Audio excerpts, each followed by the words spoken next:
also here together thanks to the support and generosity and vision of Dr. Farjam, whose major collection of Islamic art, but also modern and contemporary art from the Arab world and international, is highlighted in the very important 4 volumes catalog that have been just released, with yesterday's evening book launch in the auditorium of the Louvre Abu Dhabi, where some of you were present.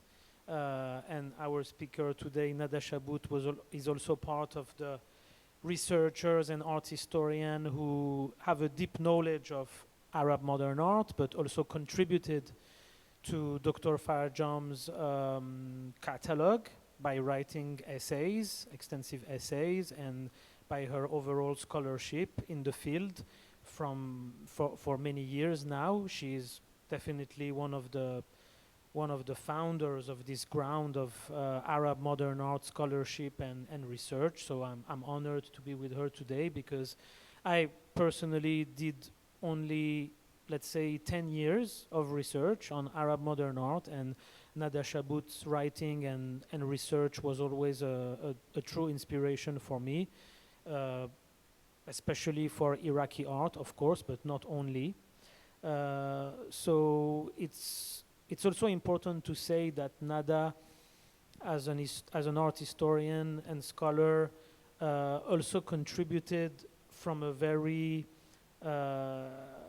grassroots perspective to reassemble and to safeguard, in a way, the lost heritage of Arab modern art and Iraqi modernism, in the sense that she didn't only write essays and give lectures and bring a generation of younger scholars to the field, which is already a lot, but she literally contributed through an online platform to which you can access, to assemble and to recuperate and to find out the lost bits and the lost fragments, either in terms of painting history or even architecture history in Iraq, to be put together and building database and digital collections of, again, lost part of that heritage, obviously, because when we speak about Arab modern art, we should never forget that we also speak about fragments of a lost heritage through all the turmoils and difficult steps of the 20th century, either through the different wars that impacted the region, either we call it Middle East or West Asia, and even recent wars, I mean, through the First and the Second Gulf War, and the ongoing wars, which unfortunately continue. So she's definitely even more than a scholar or an art historian. She's been instrumental in preserving and trying to reenact what was possible to preserve and what possible to put together in terms of that modernist heritage. I am Morad Montazami. I'm the founder of this platform called Zaman Books and Curating, which is involved in the general development of Arab, African, and Asian modernism. And we have been lucky to curate this exhibition, Arab Presence, Modern Art and Decolonisation, Paris 1908-1988, a few months ago in the Musée d'Art Moderne in Paris. And I was also very happy to visit the exhibition with ندى before the opening back in last April. And here today in Abu Dhabi Art, we are happy to have this extension of the Paris exhibition here with the masterpieces of the Farjam Collection brought together to continue this research and this ongoing scholarship around Arab modern art versus Paris city. In a way, you could say that this kind of complex and ambivalent relationship between Arab modern art and Paris city is, on the one hand, embracing, compelling a genuine dialogue for Arab artists who studied in Paris, exhibited in Paris. Some of them spent just a few years. Some of them spent even just 1 year just to study in École des Beaux-Arts or somewhere else. And some other Arab artists spent the whole part of their life in Paris until their passing. A lot of Arab artists who went to Paris during colonial times then got back to their country of origin after independence. Some of them even continued to campaign for the independence of their country while they were in Paris. So it's all these complex and ambivalent intricacies between the center of a colonial empire, which France was, as the British Empire. Of course, when you talk about Iraq, you would be more talking about the British Empire, but interestingly, a lot of the pioneers of Iraqi modern art also came to Paris to study, like Faik Hassan or Jawad Selim or Shakir Hassan al-Said. ندى will tell us more about it. And this is all these complexities and intrications that we try to show in this project, and I'm extremely grateful to Mr. Dr. Farjam for his generosity and support in making possible to publish the English translation of the Arab Presence Catalog, which is presented here. So we will have a short conversation with ندى, and we will also go through, I don't know, I'm trying to make this work. Let's see how it goes. Yeah, through the Paris exhibition. So just to give you a very short overview, the Paris exhibition was divided into 4 chronological and historical chapters, to which Iraqi modern artists and other Arab artists all contributed.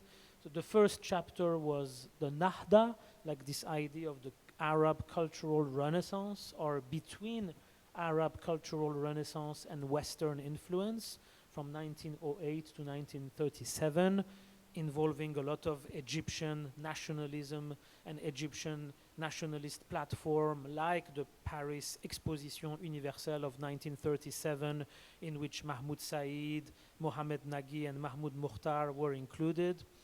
The second chapter of the exhibition looks at what we called Farewell to Orientalism, the avant-garde strides back, in which Iraqi artists were also important, or even the Egyptian surrealists. So with the first wave of independence of Egypt, of Iraq, of Lebanon and Syria.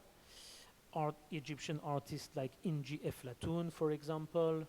And there was also a third chapter to the exhibition, which was dealing with the globalization of Arab modern art through different platforms and biennales, such as the Paris Biennale, for example. Sorry, I'm trying to make this work. Difficult, doesn't work. Okay, yeah.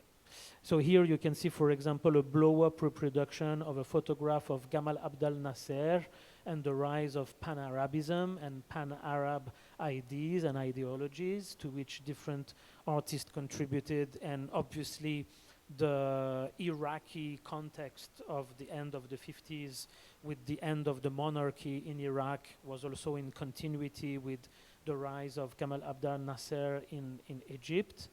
And I wanted to point out maybe to the Iraqi artists who studied in Paris in a time of beginning of globalization of Arab modern art through European and French platform. Sorry, I don't know what happened. The image disappeared. Maybe it will reappear. And maybe we can begin by there. ندى, of course, you've been working a lot, and you've been the main art historian to tell us, to provide us knowledge about these artists. Here we can see a work of Shakir Hassan al-Said and a work of Jawad Selim.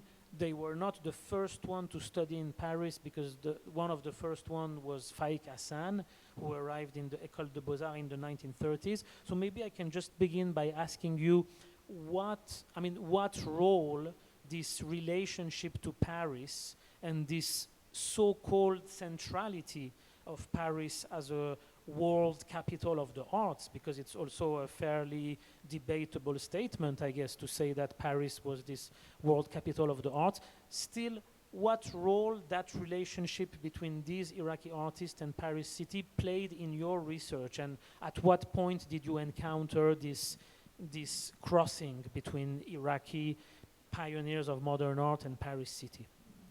Thank you. First, let me thank you for inviting me to be here, and thank you all for being here, and definitely thank Dr. Farjam for all the excellent work. Working as one of the editors on the collection book was an amazing research in its own right, and it's such a pleasure to actually see the works that I was talking about in the talk yesterday, to see them live. But also thank you, Morad, for giving me a tour of the exhibition while it was still under installation in Paris. And I want to point to the fact that, the title of the exhibition includes the word decolonization. And it's, and you were talking about the work that I do. I mean, we can never think of scholarship as dissociated from activism.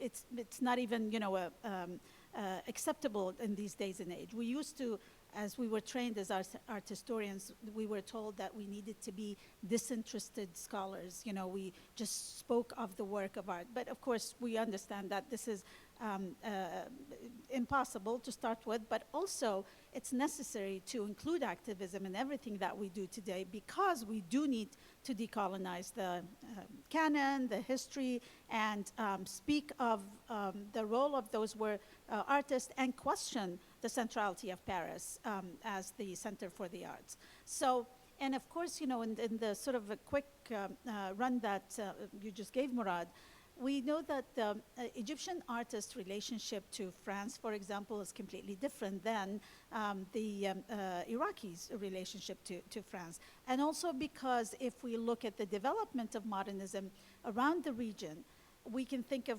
Paris as earlier. I mean, they had a school for the arts in 1809, and so, 1908, and so they were thinking of some of the issues of aesthetics before, for example, Iraq.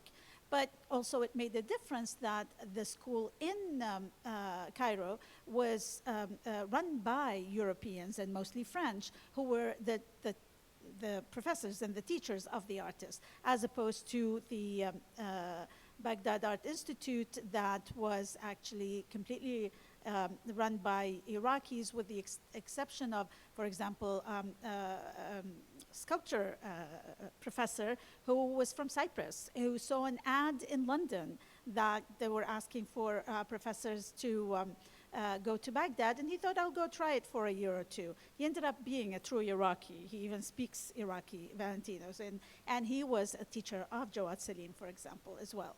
So, so for the Iraqis, by the time we come to the 40s, and it's part of the colonial narrative to position these capitals in Europe as the central focus, and as part of this whole ambivalence that you talked about in terms of colonization, where for the Arabs, they needed to understand the superiority of the West to be able to colonize them. And so they were sending students. Egypt started sending to Paris way before Baghdad did.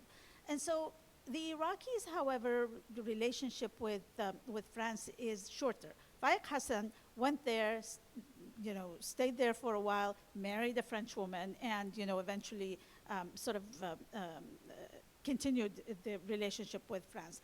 Jawad Salim was there for less than a year before the war started, and he had to leave. And he ended up graduating from London and marrying a British citizen, an English woman.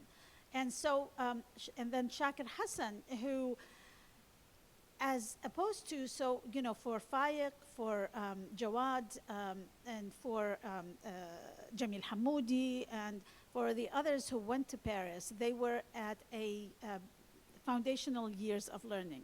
Shakir Hassan, on the other hand, had studied in Baghdad. He studied social sciences at the College of Higher Education, Teachers Higher Education, and then studied art. And he was a student of Jawad Salim.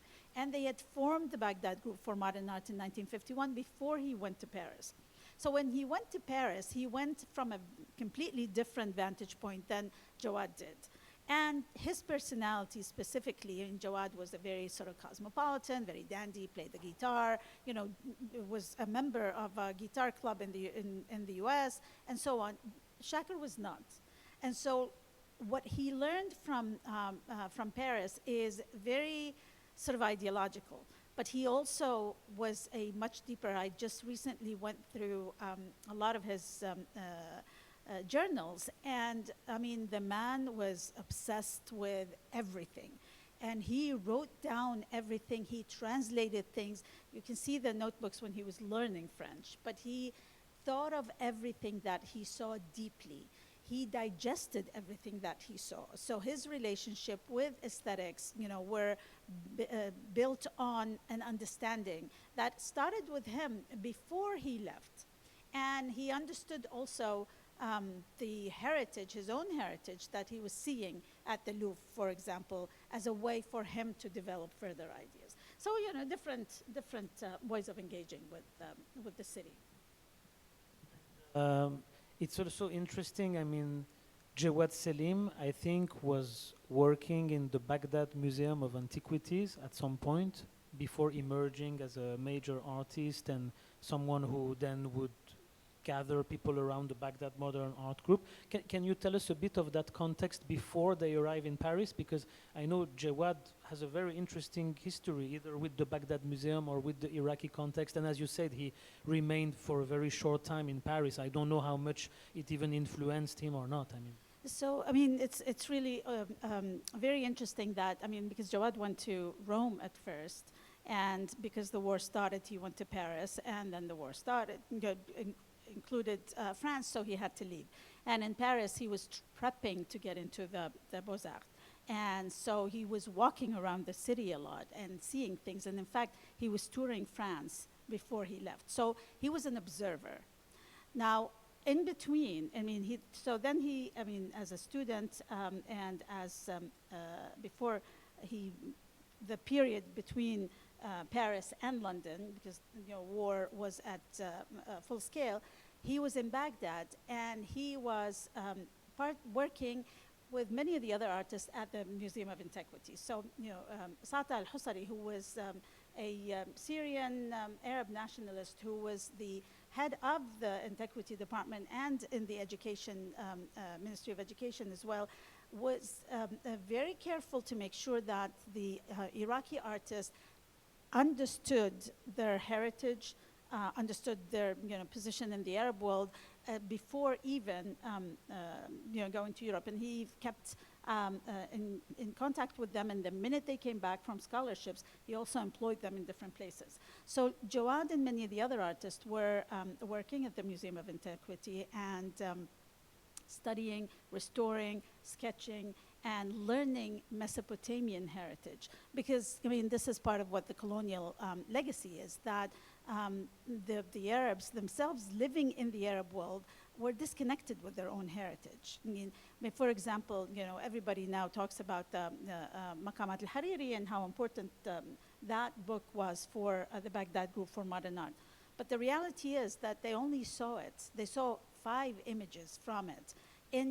When it first were published in a French journal, discovered by a French art historian who actually had mistaken one of the Khalili and Dimna as well as one of the Maqamat, because the full manuscript was nowhere to be found. I mean, the Mongols sacking of Baghdad and things dispersing meant that Iraqis had no access to their own heritage, had not seen Maqamat al-Hariri until Ata Sabri saw that journal, brought that journal back to Baghdad, and Sata al-Husari commissioned one of the artists to enlarge these drawings so they can study it. And in fact, Iraqis were not able to see the full manuscript until a facsimile of it was created in when was that? Early in the century. And now, of course, yes, the whole manuscript is available online, and you can go page by page. But for Iraqis, this was a shock to see that, I mean, as Shakir Hassan would say, and he published a whole book on the characteristics of the social characteristics of Maqamat al-Hariri, he saw that his ancestor, from the Islamic age, who was also the lineage that starts with Mesopotamian, actually was doing modern art in the 13th century, the two-dimensionality, all the other aspects. And so that allowed him to understand modern art in a very different way, even when he went after that to London. So his time in Paris, his time in Rome, introduced him to certain things that they were already, of course, in Baghdad, and we always think of the colonial conflict or the way Arabs, and that's why exhibitions like these are important, that, it wasn't colonialism that introduced modernism to the Arab world. Arabs knew there was modern art. They knew what was happening. So no one lives in a vacuum. And so they understood the roots of it deeper when they understood their own heritage. So that's very interesting that from what you say, maybe what we can grasp is that not only Arab artists and Iraqi artists had a consciousness of modernism and what modern art was about, either by traveling to Paris or not, or traveling to European cities or not, but what you're saying is that they felt something modern about their own ancient heritage. And this is probably the part that the Western art critic or the Western art scene couldn't really grasp, that kind of trans-modernist, maybe we can call it like this, the fact that they look at the maqamat, or they even look at certain calligraphic works and see a potential for modernism or a potential for something avant-garde, even from Mesopotamia or from the 13th century.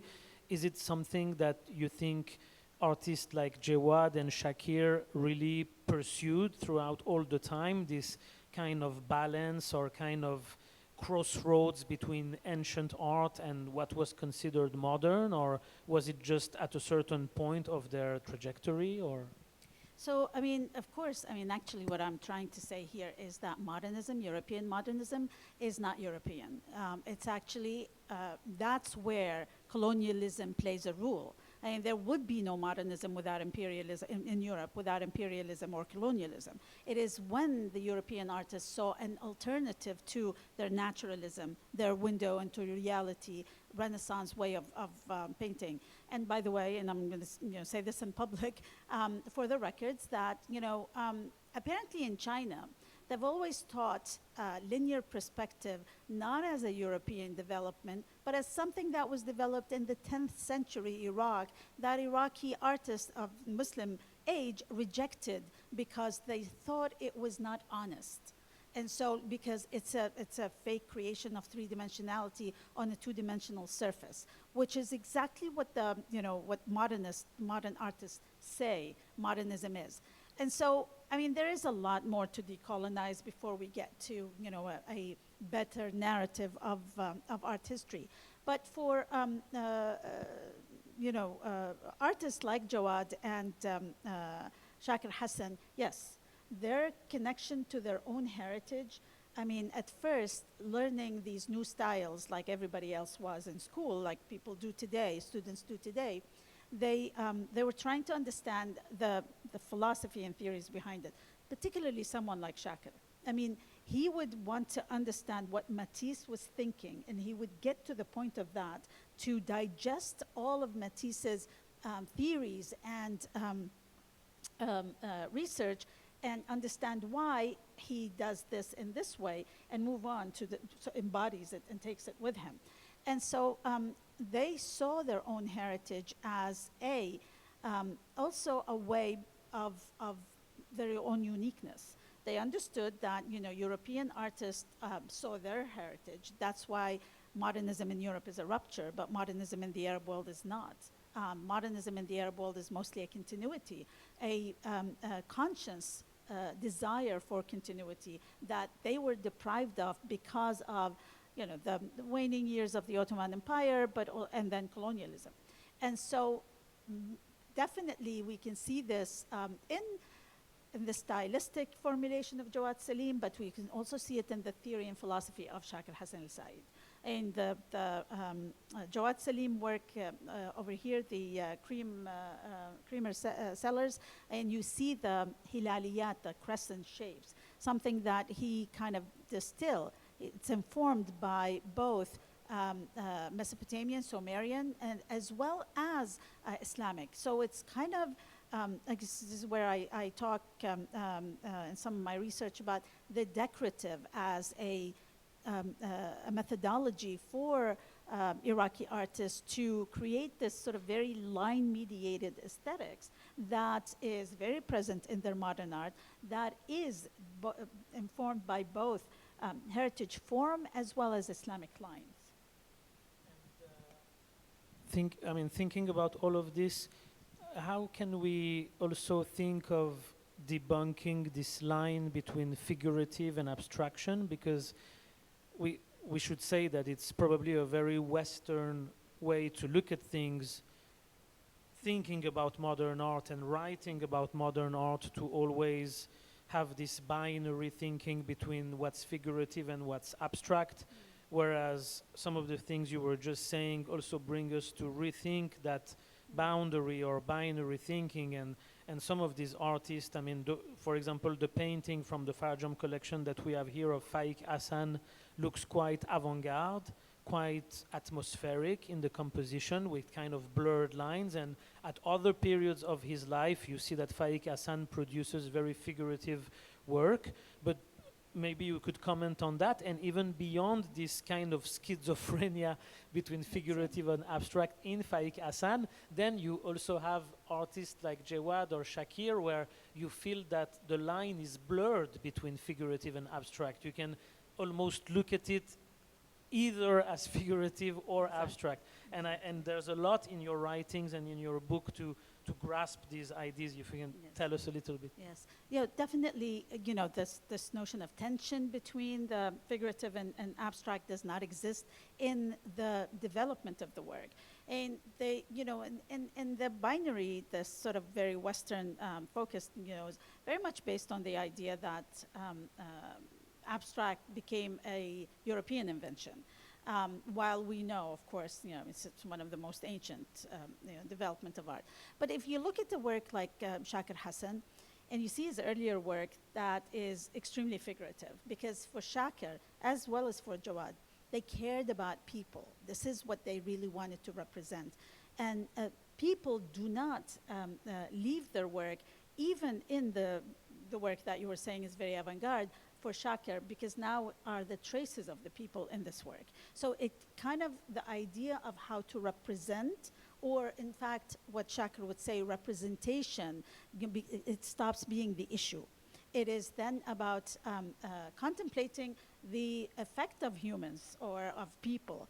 And so going from a figure, a person, to the traces of the figure, as Shakir was extremely complex, very philosophical, and in fact, the conflict that existed in Shakir was always how to reconcile being a, let's say, a devout Muslim, but not in the sense that we understand it as a practicing, but in the very sort of epistemological theology, and being an artist, the tension between contemplation and creation, because an artist creates. He wanted to be a Sufist, able to just sort of dissolve in the presence of the creator.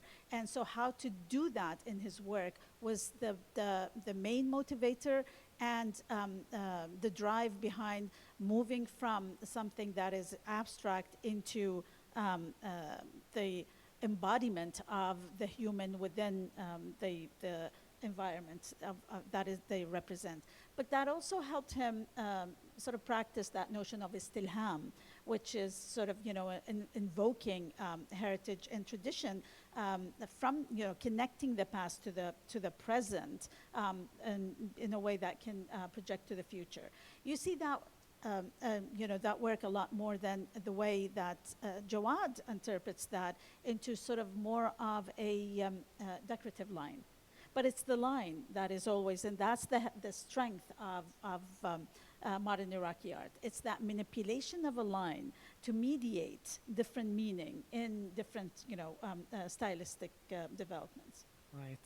And can you tell us a bit about the role of women in Iraqi modernism? Because on the surface, it sounds or looks like a pretty masculine history and group of artists, but at the same time, we know figures like Madiha Umar, for example, who had Iraqi and also Syrian roots, I think. She spent more time in the US. She didn't spend a lot of time in Paris. She's very well known for her writings and manifesto about neo-calligraphic or post-calligraphic art. And there was also Lorna Selim, who was a lady from Wales who married with Jawad Selim, and her paintings were a kind of archive of architecture heritage in Baghdad, as she was painting very realistic architectures of Iraq. Can you tell us a bit more about these women figures who eventually contributed as well to this Iraqi modernism, and maybe other figures that you might know and we don't know? So, I'm always asked about the role of women in modern Iraqi art. I mean, maybe this requires more research. I always also give this example of Hana Malallah when she left Baghdad in 2005. And, one time I think I was presenting her or something as an Iraqi woman artist, and she rejected that labeling. She said, "Why? I'm an artist. I'm an Iraqi artist. Why woman artist?" She said, "What is this obsession with women's role?" And I said, because the idea is that women were not given the same opportunities, the same space for representing or for being artists. So she rejected that idea fully at the time.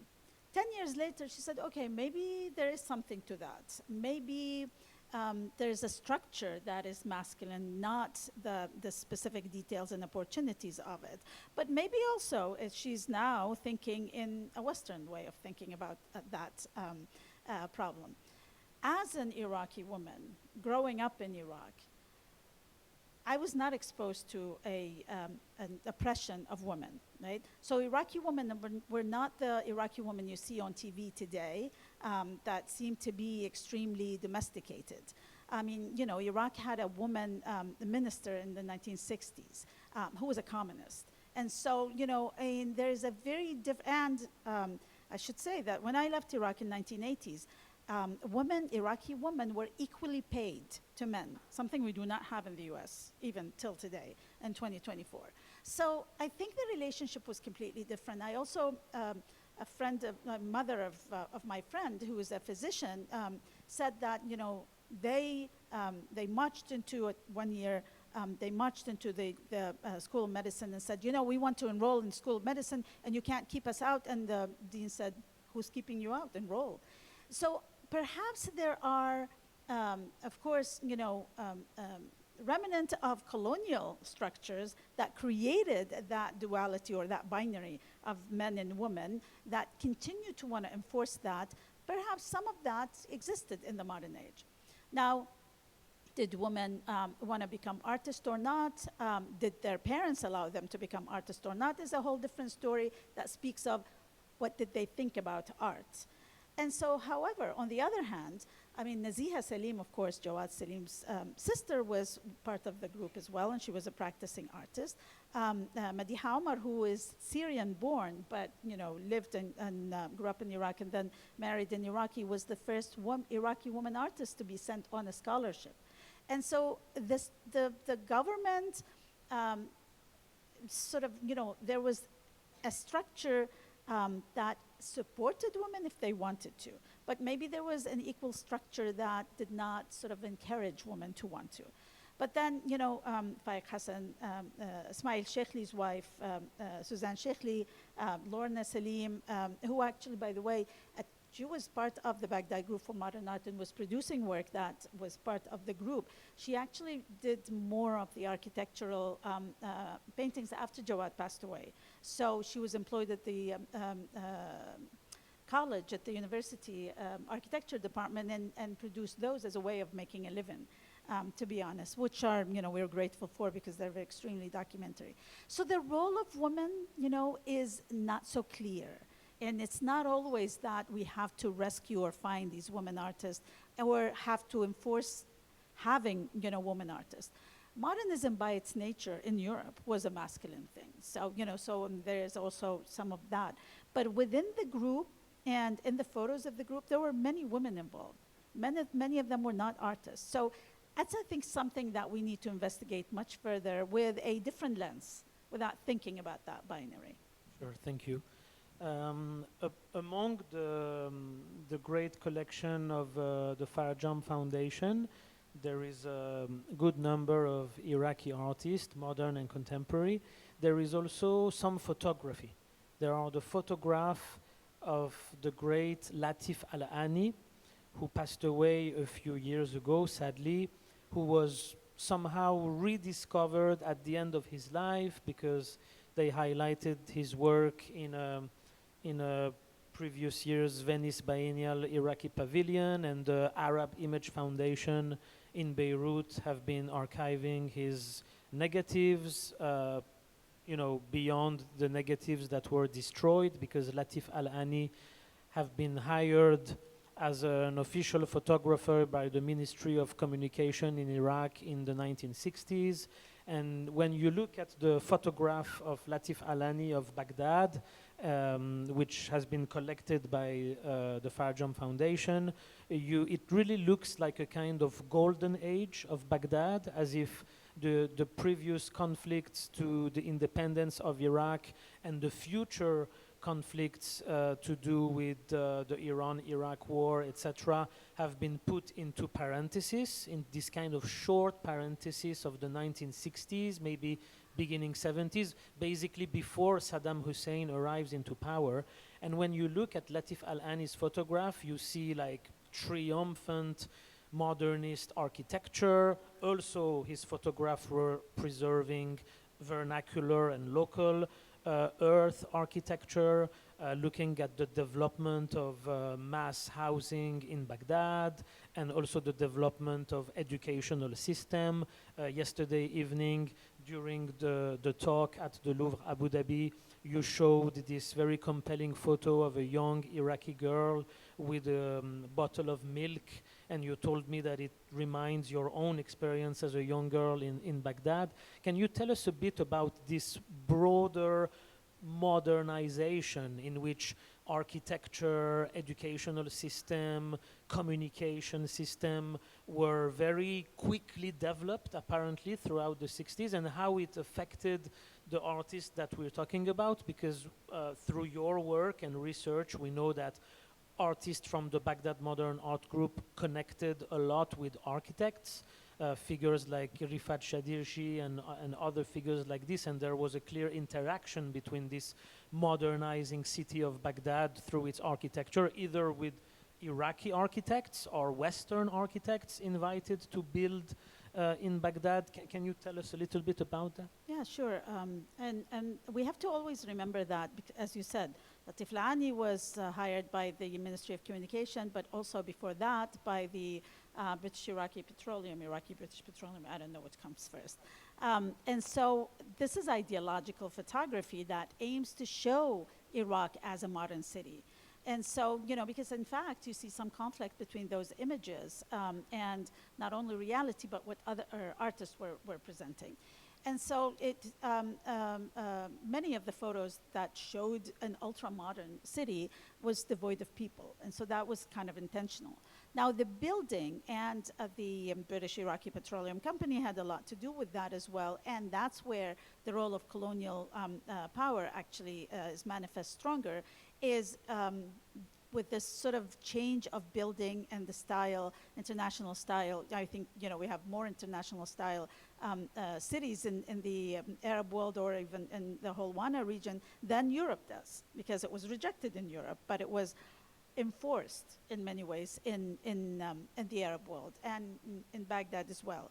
And so the growth, however, the fast growth of the city, the population, the migration from rural into Baghdad, and this is why Sadr City, or Madinat al-Thawra as it was when it was first envisioned by Abdul Karim Qasim, was developed. It remained a ghetto from the beginning, but it was the place where all the rural migration can live.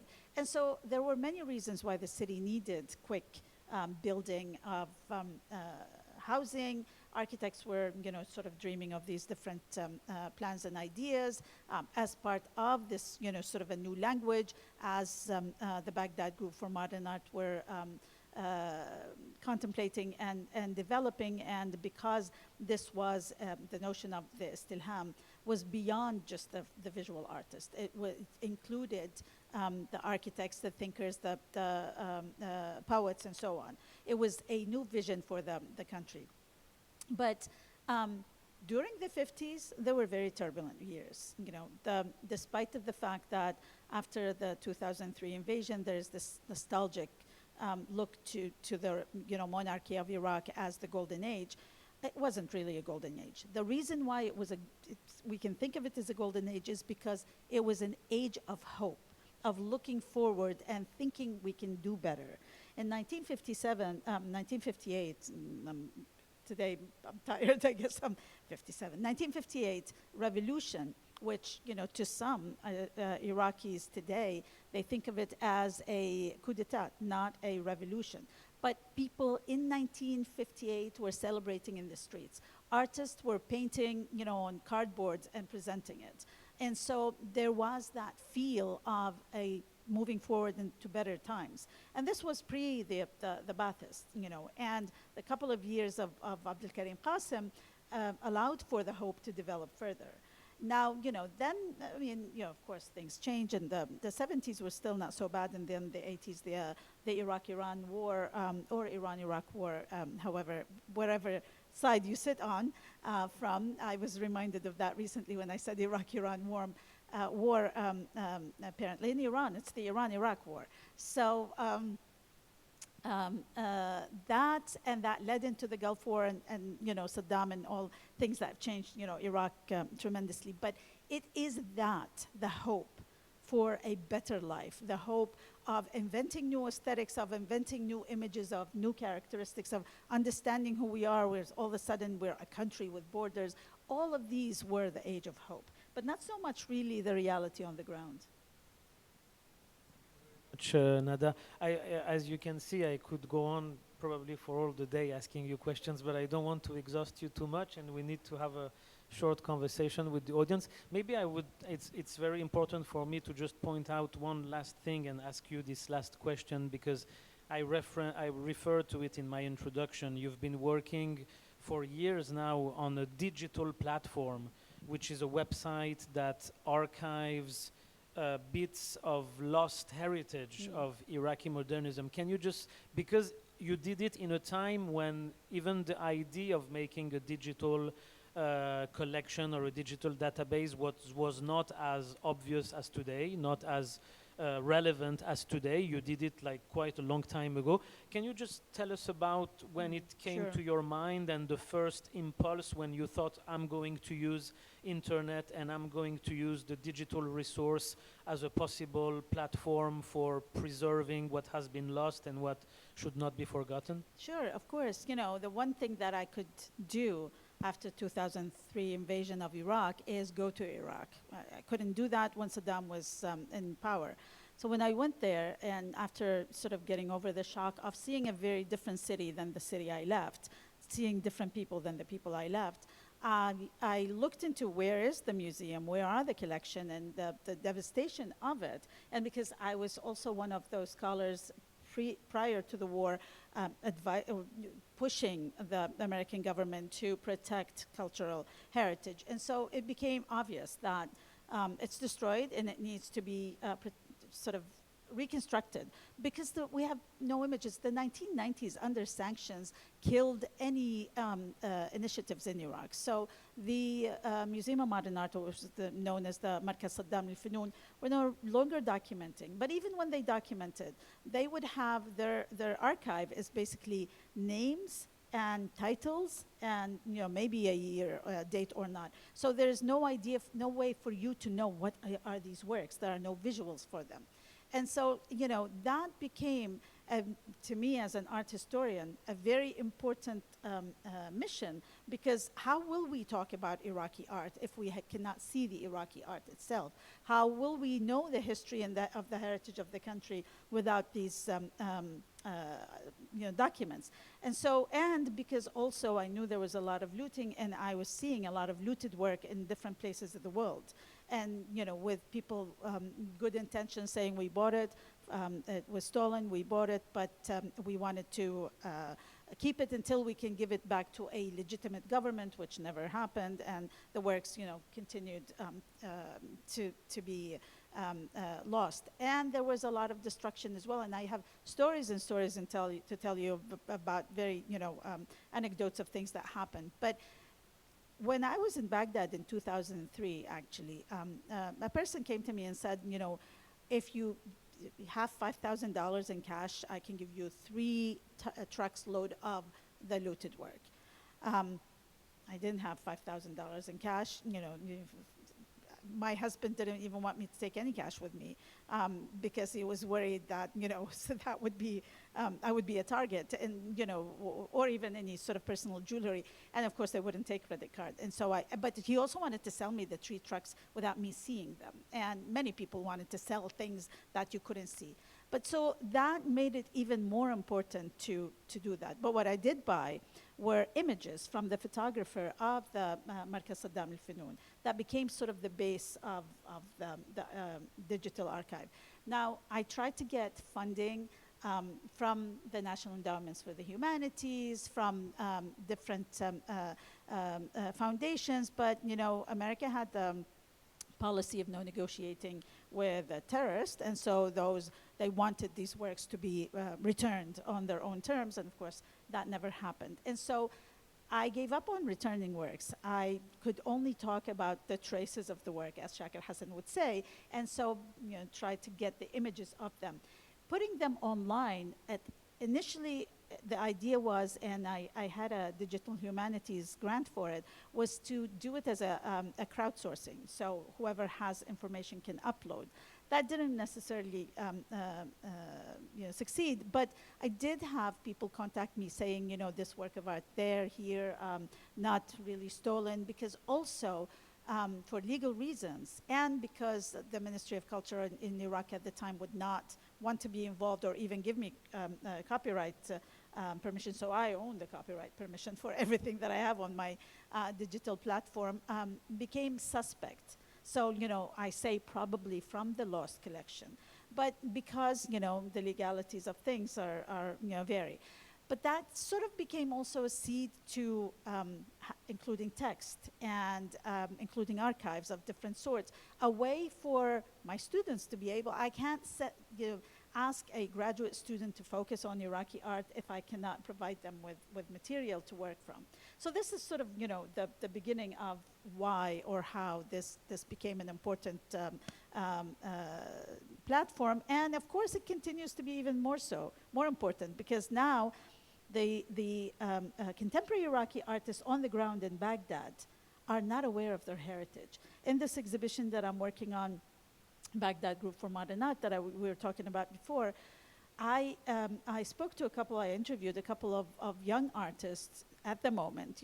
We see them all protesting in front of Nasb al-Hurriya, the Monument of Freedom. They know this is by Jawad Salim, but they have no idea who the Baghdad Group for Modern Art were, what did they do, who are these artists. Not even Jawad Salim, they know him by name and they know this work, which is a sad reality that the Iraqi artists are not taught at the art college or at the Art Institute, where they have their images still. You see the bust of Jawad Salim at the Art Institute, but they only know him by name. Thank you very much, Nada. Thank you for such a relevant, insightful, and I would say awakening talk and knowledge that you provide us with. The exhibition that you just referred to is the exhibition that you're working on. I think we can say it publicly for next June. So June 2025 at the Bard exhibition space in New York. At CCS Bard, yes. Which will be probably one of the first ever Baghdad Modern Art Group exhibition. Ironically, yes. Yeah. So we definitely need to be in New York June 2025 to see this timely project, and we're really looking forward to it. We're happy to have a few questions from the audience if you have any comments or questions. I would like also to say that we are very happy to have with us the Iraqi contemporary artist Rand Abdul Jabbar, who is with us because she's an artist who also highlights and reworks and revalues or reenacts some of the important fundamentals of Iraqi and Baghdad Group for Modern Art specifically. I and mean, Baghdad she practices the istilham. And she has an exhibition in Dubai, by the way. Exactly. Yes, please. We should underline that you should all go see Rand Abdul Jabbar exhibition at Lori and Shabibi in Dubai currently. And I think this overall talk also gave you an idea of the importance of connecting important private collections such as the Farjam Foundation and also scholars like ندى Shabout, that when they come together and when they join force in their respective capacity and ability to preserve and highlight that heritage, it also brings us together to discuss about it and to envision a possible future for this heritage, whatever the different crises and different loss and sufferings have been through. So is there any questions or comment or any from the audience, if you have any questions?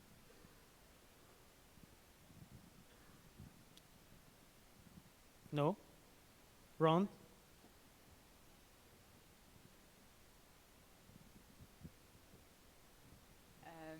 Well, thank you so much. I mean, I could sit here and listen to you both discuss this topic all day, and I feel like it's prompted me to really reflect on that, how modernism is at the same time kind of looking back but also looking forward.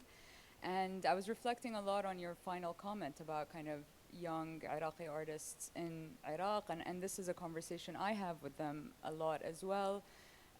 This feeling of like we are no longer interested in looking at the past. We have our own problems, contemporary issues, political issues, wanting to live and build a life that we're no longer interested in that. It's seen as kind of nostalgic or romantic. And I just wondered, what your reflections were on that. No, totally. I mean, absolutely. The few artists contemporary artists in Iraq who engaged with heritage, engaged with it in a very nostalgic way. They are, I'm not sure they understand what or how they want to move forward, but they want to move forward. Ironically, on the other hand, Iraqi diaspora artists, people like Hana Malallah, Wafa Bilal, Adil Abdin, and you, of course, are doing important projects of re-exploring, re-understanding, re-examining the past to understand it in a new way. And I'm hoping that a possible way of having more interaction between Iraqi artists outside and Iraqi artists inside will help lead the way for Iraqi artists inside. I feel that at the moment, the problem with the young Iraqi artist is a problem of education. That the colleges, the art scene is very restrictive because of a specific image, version of history that a specific generation of Iraqi artists who are now in control are enforcing, which is complete unreal. It's like a surreal moment, as if they're not connected to the contemporary world, despite the fact that they want to. Unfortunate. Question? Thank you. Thank you so much. My name is Sabrina Mora. I have just arrived in Abu Dhabi in April, actually. I'm working at the Louvre Museum as research manager, and I come from Brazil, actually. So, and I have studied African modernisms. And what I find really interesting here and extremely fascinating is the fact that you are looking into these modern expressions from the region and how we can establish connections to what we have been thinking through in Latin American art history, and of course, African art history. And another point of contact, which I found very interesting, is how Arabic artists in the diaspora that went to Latin America also have helped us shaping our modernity. So it's very interesting to think about these connections as well, and I think there are huge avenues for research in this field. Thank you for your comment, and to also continue to that line, there is a very interesting curated exhibition here in Abu Dhabi Art, curated by Odessa and Karine Harmon, who curated a contemporary art project about connected trajectories between the Middle East and Latin America, reminding us that, for example, the widest Palestinian diaspora is in Chile, for example. But it's a very interesting comment. Thank you very much. We need to expand these connections and these truly transnational networks, because we often tend to take transnationalism for granted, but we also forget that transnationalism is not something you take for granted. It's something you need to struggle for. It's something that you need to get visas. You need to get the possibility and overcome all the limitations that our current world is imposing on artists or on scholars or even on activists and cultural producers. So thank you very much. But also I want to add to that, we need to start forging direct conversations, bypassing Europe and just having these conversations, yes. So please join me in thanking ندى Shabout. Thank you very much. Thank you.